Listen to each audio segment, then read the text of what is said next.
The notification appears on my phone. Based on your preferences, we think you'll enjoy this. I tap it without thinking, a habitual gesture.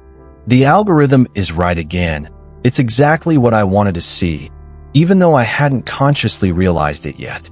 Later that day, I'm writing an email when the predictive text completes my sentence perfectly, not just with the words I was about to type, but with a better phrasing than I would have created myself.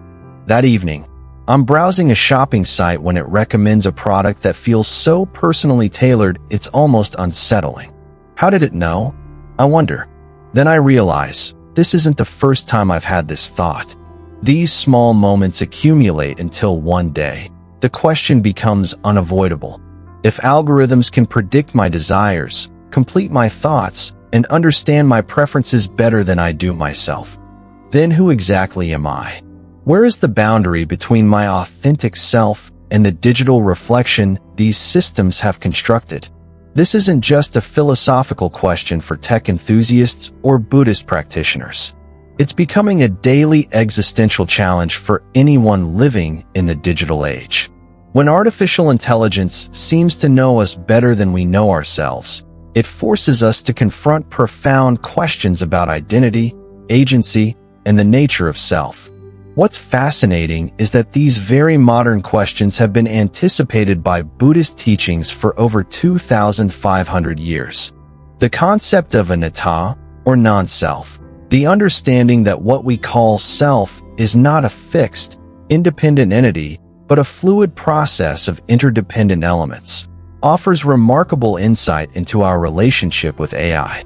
Today, we'll explore how the ancient wisdom of non-self can help us navigate this new frontier where algorithms seem to know our minds better than we do.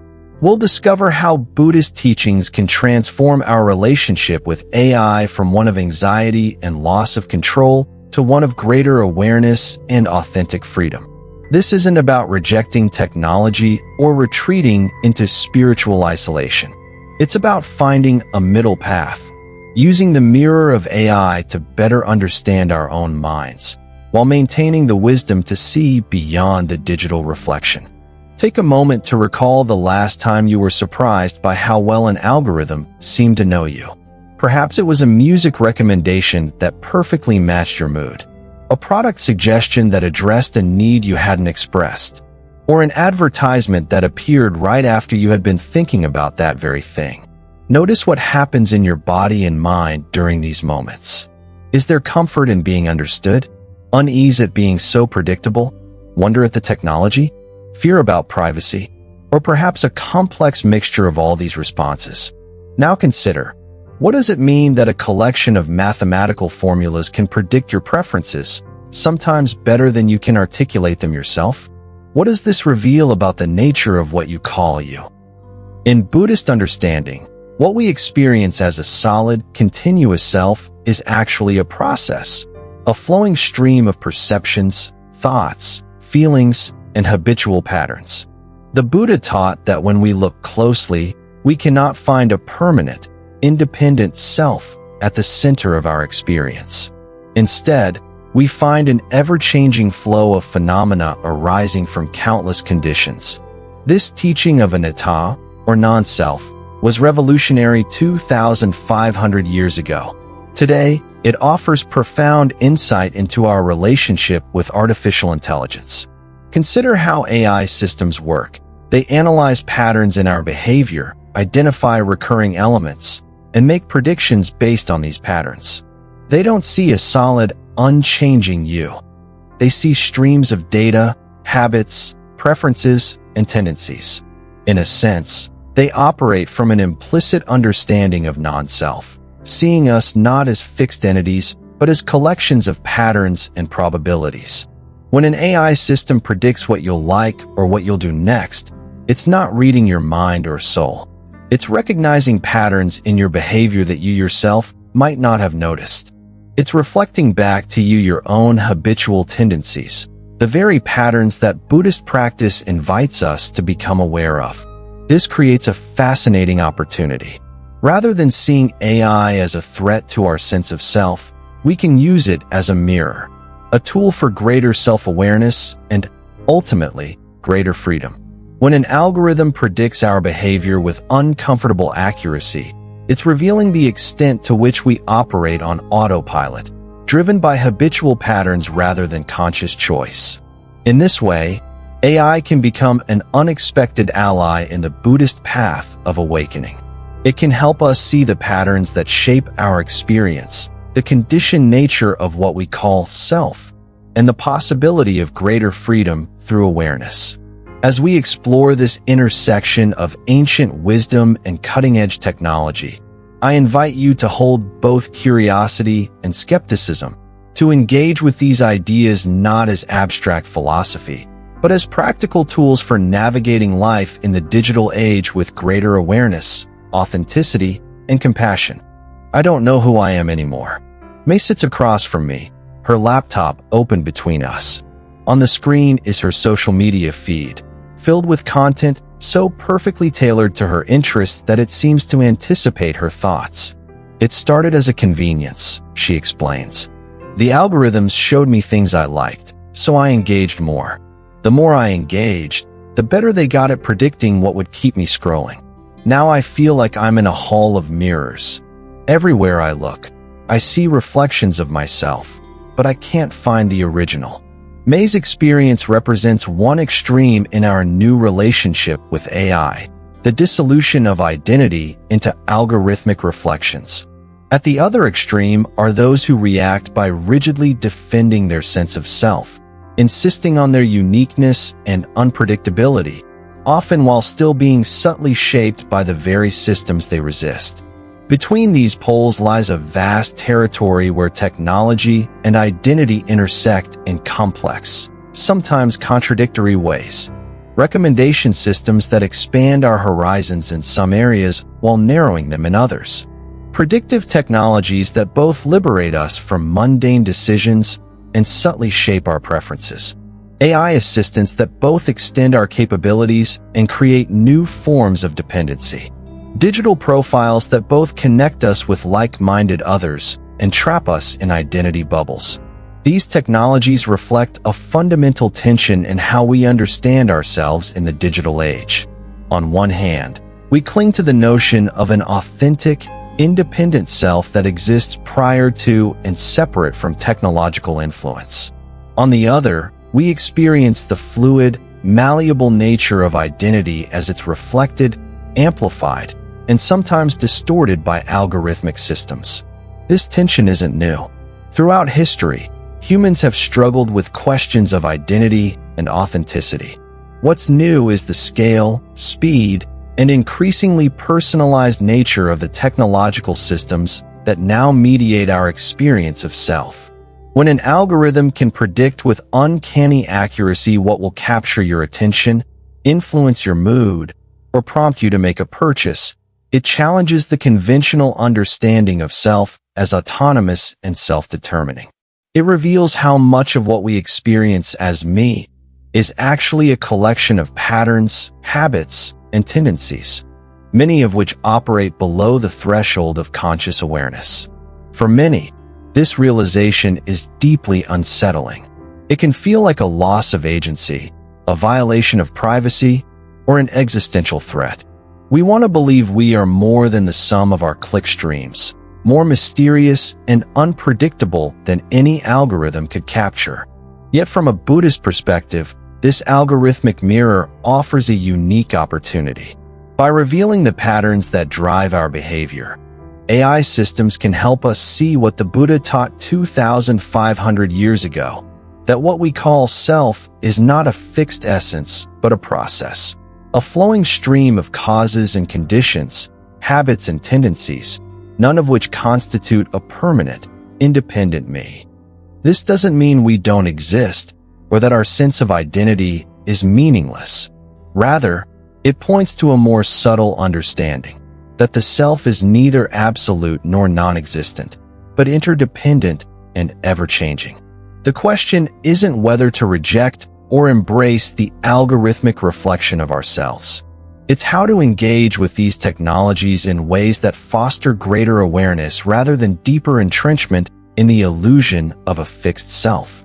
This requires looking honestly at both the benefits and costs of our current relationship with AI, recognizing both the convenience and insight these systems can provide, and the ways they can reinforce our habitual patterns and narrow our sense of possibility. It also requires bringing the wisdom of Buddhist practice to our digital lives, learning to observe our interactions with technology with the same mindful awareness we might bring to meditation, and cultivating the discernment to distinguish between helpful reflections and distorting mirrors. In the Anatta Sutta, one of the Buddha's earliest discourses after his enlightenment, he addresses 5 ascetics who had been his companions in spiritual practice. Having already taught them about suffering and its causes, he now turns to the nature of self, or rather, the lack of a permanent, independent self. The body, monks, is not self, he begins, and then systematically examines each aspect of human experience: feelings, perceptions, mental formations, consciousness, showing how none of these can be identified as a fixed, autonomous self. Each is impermanent, subject to suffering, and not under our complete control. Seeing thus, the Buddha concludes, the instructed noble disciple grows disenchanted with the body, disenchanted with feeling, disenchanted with perception, disenchanted with formations, disenchanted with consciousness. Being disenchanted, passion fades away. With the fading of passion, he is liberated. This teaching of anatta, or non-self, was revolutionary in the Buddha's time and remains challenging today. It doesn't deny our conventional sense of identity, but invites us to look more closely at what we call self and recognize its fluid, interdependent nature. Fast forward 2,500 years to a modern parallel that illuminates this ancient wisdom in a new light. In 2015, a team of computer scientists published a paper demonstrating that a simple algorithm analyzing a person's Facebook likes could predict their personality traits more accurately than their friends, family, or even spouses could. With just 300 likes, the algorithm outperformed the person's spouse in predicting their responses to a personality questionnaire. This research, along with countless similar studies, reveals something profound. Much of what we consider our unique, private self is actually expressed through patterns of behavior that can be observed, analyzed, and predicted by external systems. To understand the implications of this, I spoke with Dr. Maya Chun, a neuroscientist who studies the intersection of Buddhist philosophy and cognitive science. What these algorithms are detecting isn't some mysterious essence or soul, Dr. Chun explained. They're identifying patterns in our behavior, patterns that often operate below our conscious awareness. In a sense, they're seeing what Buddhist practitioners have been training themselves to observe for millennia, the habitual patterns that drive our actions. This perspective offers a radical reframing of our relationship with AI. Rather than seeing algorithms as invading or threatening our authentic self, we might see them as revealing the conditioned nature of what we call self in the first place. Consider the experience of Alex, a software engineer who described to me his changing relationship with recommendation algorithms. At first, I was creeped out by how well Netflix could predict what I'd want to watch, he told me. But then I started paying attention to the moment of choice, that instant when I see a recommendation and decide whether to click. I realized there's a subtle feeling of recognition, a little dopamine hit when I see something that matches my taste. By becoming aware of that reaction, I could create a little space around it. Sometimes I'd choose to follow the recommendation, sometimes I'd deliberately pick something different. The key was that it became a conscious choice rather than an automatic reaction. Alex's experience illustrates a core insight from Buddhist practice: awareness creates freedom. By observing our habitual patterns, including how we respond to algorithmic suggestions, we can begin to disentangle from them, creating space for more conscious choice. This doesn't mean rejecting the convenience of personalized technology. It means engaging with it mindfully, using it as a tool for greater self-awareness rather than allowing it to reinforce our habitual patterns unconsciously. Dr. Chun suggests specific practices for this mindful engagement. When you receive a recommendation or prediction from an algorithm, pause before responding. Ask yourself, does this reflect a pattern I'm aware of? Is this a habit I want to reinforce, or might I benefit from exploring something different? Use the algorithmic mirror to become more familiar with your own mind. This approach transforms our relationship with AI from one of passive consumption or anxious resistance to active investigation. It aligns with what Buddhist teacher Thich Nhat Hanh called looking deeply, using every experience, even uncomfortable ones, as opportunities to understand the nature of mind and reality. The Buddha taught that suffering arises from clinging to a fixed sense of self, and that freedom comes from recognizing the fluid, interdependent nature of experience. Today's algorithmic systems, by reflecting our patterns back to us with sometimes uncomfortable accuracy, can actually support this recognition. When we see how predictable many of our choices are, we might feel initially disturbed, as if our unique selfhood is being reduced to data points. But this very discomfort can motivate deeper inquiry. If so much of my behavior follows predictable patterns, where is the me that I thought was making free choices? What aspects of my experience aren't captured by these predictions? What possibilities exist beyond my habitual patterns? These questions echo the Buddha's systematic investigation in the Anatta Sutta. Just as he invited his disciples to examine each aspect of experience and recognize that none could be identified as a fixed self, we can use our interactions with AI to examine our own experience more closely. When an algorithm predicts our preferences with uncanny accuracy, we might ask, is this preference really mine? Or is it a conditioned pattern arising from countless influences? When predictive text completes our thoughts, we might wonder, where did my thought end and the algorithms begin? Was there ever a clear boundary? These inquiries don't lead to nihilism or despair about human uniqueness. Rather, they open the possibility of a more fluid, spacious sense of identity, one that doesn't need to defend rigid boundaries between self and other, human and machine, but can engage with all experience with greater awareness and compassion. As the Buddha concluded his discourse on non-self, his 5 listeners experienced profound liberation. Their awakening didn't come from acquiring new information, but from seeing through the illusion of a fixed, separate self. Today, our algorithmic mirrors offer a similar opportunity, not to abandon our sense of identity, but to hold it more lightly, with greater awareness of its fluid, interdependent nature. 6 months into my research on AI and identity, I found myself sitting in a cafe, scrolling through my personalized news feed.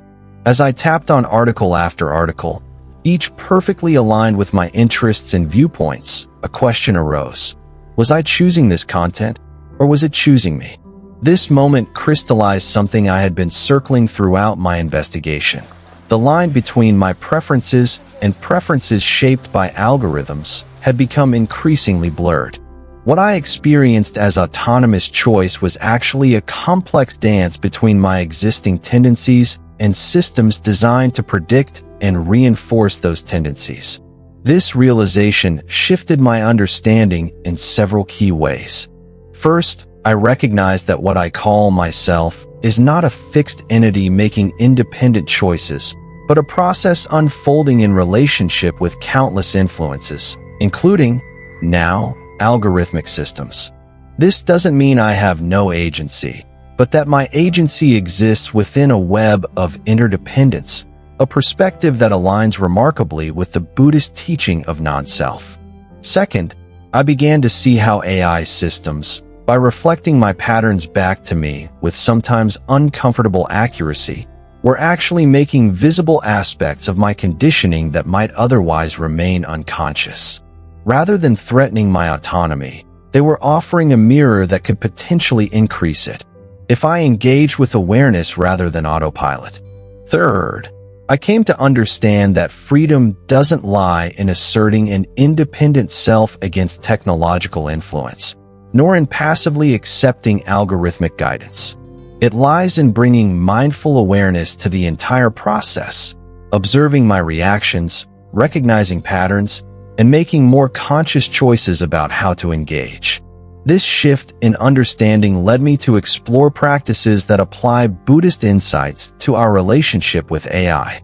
I met Sarah, a meditation teacher who incorporates what she calls algorithmic awareness practice into her daily routine. When I receive a recommendation from an algorithm, she explained, I pause and observe my reaction. Is there desire? Aversion? Curiosity? I notice the sensation in my body, the movement of my mind. This simple practice transforms these moments from unconscious consumption to opportunities for insight. I spoke with David, a software developer who programs regular pattern interrupts into his digital life. Once a week, I deliberately seek out content that challenges my viewpoints or introduces me to something entirely new, he told me. It's like a digital version of beginner's mind, stepping outside my algorithmic bubble to remember that my preferences aren't fixed or absolute. I learned from Maya, a Buddhist practitioner who uses AI predictions as contemplation objects. When an algorithm predicts something about me, I don't immediately accept or reject it, she shared. I get curious. What pattern is it detecting? Is this a habitual tendency I want to reinforce, or one I might benefit from loosening? It becomes a form of self-inquiry. These approaches don't require rejecting technology or adhering to any particular spiritual tradition. They simply involve bringing greater awareness to our digital lives, using our interactions with AI as opportunities to understand our minds more deeply. What's particularly powerful about this approach is that it transforms what might be seen as a threat to human uniqueness into a tool for greater self-understanding. When algorithms predict our behavior with uncanny accuracy, they're not diminishing our humanity. They're revealing aspects of our conditioning that we might otherwise miss. In Buddhist practice, this recognition of conditioning isn't cause for despair, but for liberation. When we see how much of our experience is shaped by habitual patterns, we gain the possibility of choice. We can continue to follow those patterns consciously, or we can explore new possibilities. This perspective offers a middle path between two extreme reactions to AI: anxious resistance that tries to defend a fixed sense of self, and passive surrender that abdicates responsibility to algorithmic systems. Instead, it suggests an engaged awareness that uses every interaction, even with artificial intelligence, as an opportunity to understand the nature of mind and reality more deeply. By bringing the wisdom of non-self to our relationship with AI, we can navigate this new frontier with greater clarity and purpose. We can use algorithmic mirrors to become more familiar with our habitual patterns. We can practice recognizing when we're operating on autopilot and when we're making conscious choices. We can explore the fluid boundary between what we call self and the technological systems we interact with. This doesn't mean abandoning our sense of identity or ethical responsibility. The Buddhist teaching of non-self wasn't meant to negate conventional identity, but to liberate us from clinging to a fixed, separate self. Similarly, recognizing the fluid nature of our relationship with AI doesn't mean surrendering to algorithmic control. It means engaging more consciously, with greater awareness of both the benefits and limitations of these systems. As AI becomes increasingly sophisticated in analyzing and predicting human behavior, the Buddhist insight of non-self becomes not just philosophically interesting, but practically essential. It offers a framework for maintaining our humanity not by rigidly defending the boundaries of self, but by cultivating the awareness that has always been at the heart of what makes us human. I invite you now to explore a practice that brings together ancient wisdom and modern technology, a contemplation on non-self in the age of artificial intelligence. Begin by finding a comfortable position and bringing awareness to your breath.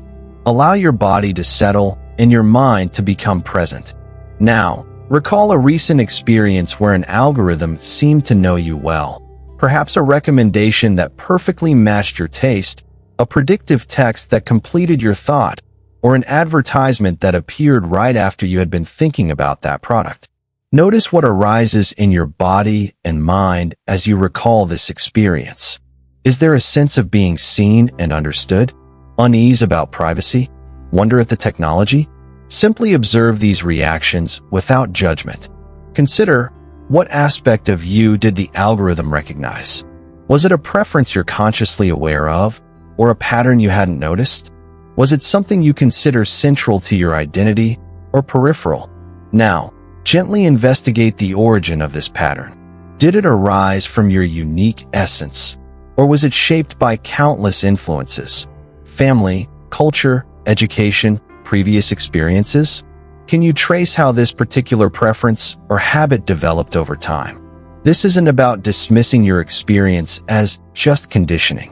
It's about recognizing the interdependent nature of what we call self, how our preferences, habits, and tendencies arise in relationship with countless influences, none of which constitute a fixed, independent me.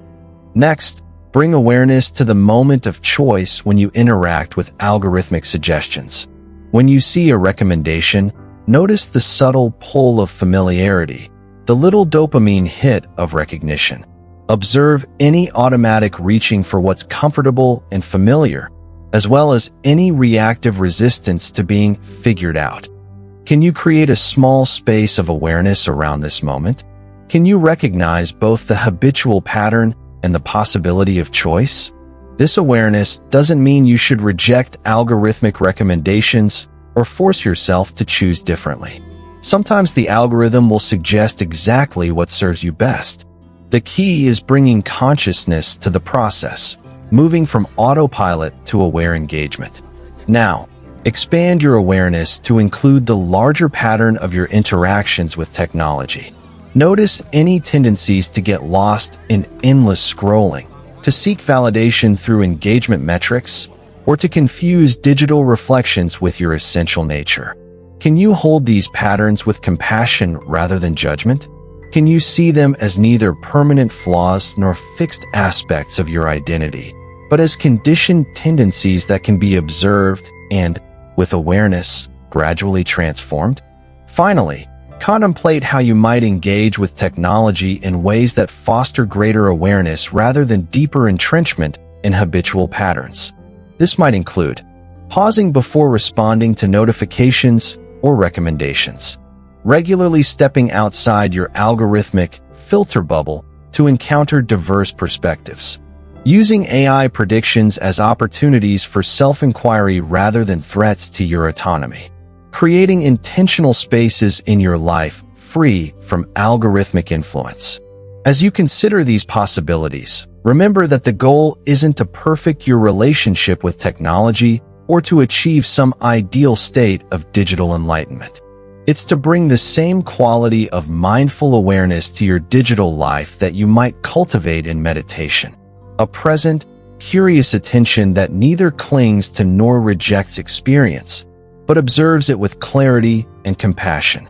The Buddha taught that freedom comes not from asserting a fixed self against changing conditions, but from recognizing the fluid, interdependent nature of all phenomena, including what we call self. In our digital age, this teaching offers profound guidance for engaging with technologies that both reflect and shape our sense of identity. By bringing awareness to our interactions with AI, we can use these powerful tools not as threats to our autonomy, but as supports for greater self-understanding. We can learn to see the algorithmic mirror not as a complete or definitive reflection, but as one perspective that reveals certain patterns while missing others. And we can engage with technology not from fear or attachment, but from the balanced awareness that is our deepest nature. As you prepare to conclude this practice, take a moment to appreciate the remarkable opportunity of this historical moment. when ancient wisdom and cutting-edge technology converge to illuminate the nature of mind and identity in new ways. Whatever challenges AI may present, it also offers unprecedented tools for understanding the fluid, interdependent nature of what we call self, if we engage with awareness rather than autopilot. As we navigate this intersection of ancient wisdom and artificial intelligence, a question echoes: how might we engage with technologies that seem to know us better than we know ourselves in ways that foster awakening rather than deeper sleep? This question reverberates across multiple dimensions of our digital lives. At the personal level, it asks how we as individuals can use algorithmic reflections as tools for self-understanding rather than self-limitation. How do we distinguish between helpful mirrors that reveal our patterns and distorting mirrors that narrow our sense of possibility? How do we maintain the spaciousness of awareness even as AI systems become increasingly precise in predicting and shaping our behavior? At the design level, it challenges those creating our digital environments to consider values beyond engagement metrics and profit margins. How might we design AI systems that support human flourishing rather than exploiting human vulnerabilities? What would recommendation algorithms look like if they were optimized for expanding awareness rather than reinforcing habitual patterns? How can we create digital spaces that honor the fluid, interdependent nature of identity rather than reducing us to fixed profiles? At the cultural level, it invites us to develop new literacies and practices for the algorithmic age, ways of engaging with technology that neither reject its benefits nor surrender to its limitations. How do we teach future generations to navigate a world where the boundary between self and technological systems grows increasingly porous? What new forms of contemplative practice might help us maintain awareness in digital environments designed to capture and hold our attention? At the philosophical level, it asks us to reconsider fundamental questions about identity, agency, and what it means to be human. If so much of what we experience as a self can be predicted and influenced by algorithms, where does our uniqueness and dignity lie? Is it in asserting an autonomous self against technological influence, or in cultivating the awareness that has always transcended the limited sense of self? These questions don't have simple answers. They require ongoing conversation across disciplines, bringing together insights from Buddhist philosophy, cognitive science, technology ethics, and most importantly, from diverse lived experiences of navigating digital life. What's clear is that we're in uncharted territory. Throughout human history, our understanding of self has been shaped by the technologies and social structures of each era, from oral traditions that embedded identity in community narratives to writing systems that enabled new forms of self-reflection to mass media that created shared cultural references. Now, as AI gains the ability to analyze, predict, and influence human behavior with unprecedented precision, we face new questions about the boundaries of self and the nature of agency. How we answer these questions will shape not just how we use technology, but how we understand what it means to be human in an age of increasingly intelligent machines. If we approach AI from the perspective of a fixed, separate self that must be defended against technological encroachment, we may find ourselves in an increasingly anxious and futile struggle. But if we engage from the perspective of non-self, recognizing the fluid, interdependent nature of what we call identity, we might discover new possibilities for using these powerful tools in service of greater awareness and compassion. The choice is not between accepting or rejecting AI's role in our lives. It's about bringing greater consciousness to that role, about designing and using these technologies in ways that support our deepest values and aspirations. By bringing the wisdom of non-self to our relationship with artificial intelligence, we can navigate this new frontier with greater clarity and purpose. We can use algorithmic mirrors to become more familiar with our habitual patterns. We can practice recognizing when we're operating on autopilot and when we're making conscious choices. we can explore the fluid boundary between what we call self and the technological systems we interact with. In doing so, we may discover that the very technologies that seem to challenge our sense of unique selfhood can actually support the timeless wisdom that has always pointed beyond the limited self to a more expansive, interconnected way of being. As we conclude this exploration of non-self in the age of artificial intelligence, I invite you to consider how you might bring greater awareness to your relationship with technology, not as an abstract philosophical exercise, but as a practical path toward more conscious digital living.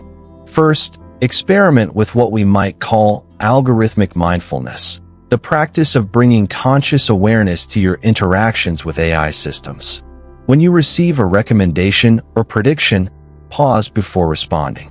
Notice any automatic reactions, the pull toward familiar content, the resistance to being figured out, the dopamine hit of recognition. Use these moments as opportunities for self-inquiry. What pattern is the algorithm detecting? Is this a habitual tendency I want to reinforce, or one I might benefit from loosening? Second, create intentional pattern interrupts in your digital life. Once a week, deliberately step outside your algorithmic filter bubble by seeking out content that challenges your viewpoints or introduces you to something entirely new. Use private browsing or different platforms to experience the internet without the weight of your digital history. These practices can help maintain the flexibility and spaciousness that are essential to both Buddhist practice and creative human living. Third, experiment with periods of algorithmic silence, times when you engage with life directly, without the mediating influence of predictive technologies. This might mean turning off predictive text when writing something important, browsing without personalization, or simply taking regular breaks from screens altogether. Notice how your sense of self and choice shifts in these different contexts. Fourth, bring curiosity rather than judgment to your digital patterns. When you find yourself caught in habitual loops, endless scrolling, seeking validation through likes, comparing yourself to others online, can you observe these patterns with the same compassionate awareness you might bring to meditation? Can you see them not as character flaws, but as conditioned tendencies that can be gradually transformed through awareness? Finally, consider joining or creating communities that explore the intersection of contemplative wisdom and technology. Share your experiences, questions, and insights with others who are navigating similar territory. Together, we can develop new practices and literacies for maintaining awareness in the algorithmic age. Remember that the goal isn't digital perfection or some ideal state of technological enlightenment. It's to bring the same quality of mindful awareness to your digital life that you might cultivate in any other domain. A present, curious attention that neither clings to nor rejects experience, but observes it with clarity and compassion. By engaging with AI from the perspective of non-self, recognizing the fluid, interdependent nature of what we call identity, we can transform our relationship with technology from one of anxiety or passive consumption to one of greater awareness and authentic choice. This isn't about rejecting the remarkable tools of our age or retreating into spiritual isolation. It's about finding a middle path, using the mirror of AI to better understand our own minds, while maintaining the wisdom to see beyond the digital reflection to the boundless awareness that has always been our true nature.